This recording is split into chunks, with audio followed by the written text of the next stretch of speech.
Michel commence sur un exercice personnalisé. On a modifié un exercice d'équilibre. On a modifié la trajectoire pour essayer de le faire travailler un maximum dans ces secteurs difficiles, à savoir l'aire postérieure. Donc voilà, on n'est pas trop loin en avant, ça, il n'y a pas de problème, il gère. Par contre, on intensifie l'exercice d'équilibre postérieur. Donc, toujours en correction posturale en même temps. Allez, avec ton bassin, on ne se tourne pas, tes épaules restent au-dessus du bassin. Ouais, c'est tout ton corps qui vient. Sinon, ta projection du centre de masse, elle reste plus en avant. Ok ? Et on n'oublie pas d'inspirer. Exactement. On tient avec les abdos ton bassin, donc tu as besoin de souffler. Allez. Allez, enveloppe. Allez, tu viens. Les épaules aussi. Allez, tu es sur tes talons. Allez, allez, rattrape. Rattrape l'équilibre. Voilà. Bien.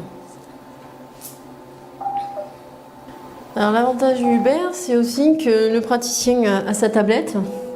Et donc, je peux voir en même temps que le patient travaille, ce que le patient voit à l'écran, moi je le vois sur ma tablette. Donc je peux aller venir, je l'ai à l'œil, et revenir vers lui si besoin, si je vois qu'il n'est pas dans sa zone, s'il a une difficulté de travail en particulier. Je reviens vers lui et je vois qu'est-ce qui se passe. Est-ce que les appuis ont changé? Est-ce qu'il y a un secteur qui est douloureux? Est-ce qu'il y a un secteur où il n'y arrive pas, clairement, musculairement, articulairement? Là, on est sur donc, la commande centrale, hein, donc il n'y a pas de douleur particulière, c'est juste que c'est l'hypersollicitation qui fait qu'il va y arriver, Michel, à tenir sa cible. Voilà. Et que si je le laisse un petit peu trop seul, peut-être moins y arriver ou changer sa posture. Voilà. Donc. Je m'en ai... Oui. Oui, ça va. Donc, toujours dans son syndrome, reprendre la commande volontaire à la place de la commande involontaire qui obéit moins. Voilà. Donc se forcer à penser à sa posture, à penser à ses mouvements. C'est encore plus difficile qu'une commande volontaire parce que la façon dont on se tient, dont on marche et dont on parle, on n'y réfléchit pas à ça. Voilà. Donc c'est un degré supérieur dans la difficulté, dans la prise de conscience et après dans la réalisation de la correction. Pensez aussi à respirer. Hein, la respiration, voilà, c'est quelque chose chez toi qui... il faut que tu fasses l'effort. Okay.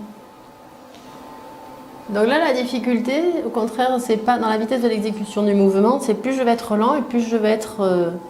plus le niveau va être élevé, puisqu'il faut que sans cesse, j'accommode, je compense ce déséquilibre, et de façon lente. Donc de façon longue, ça dure. C'est ce qui fait la difficulté. Je me mets au centre de ma cible, Michel. Allez, je peux le faire. Et je corrige là-haut, là. Je corrige mes ceintures, là. Allez, allez, viens. Voilà.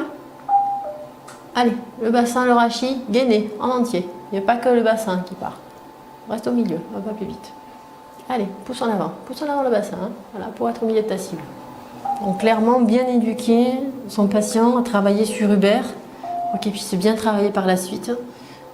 Et au départ, c'est vrai que c'est un travail de correction permanent.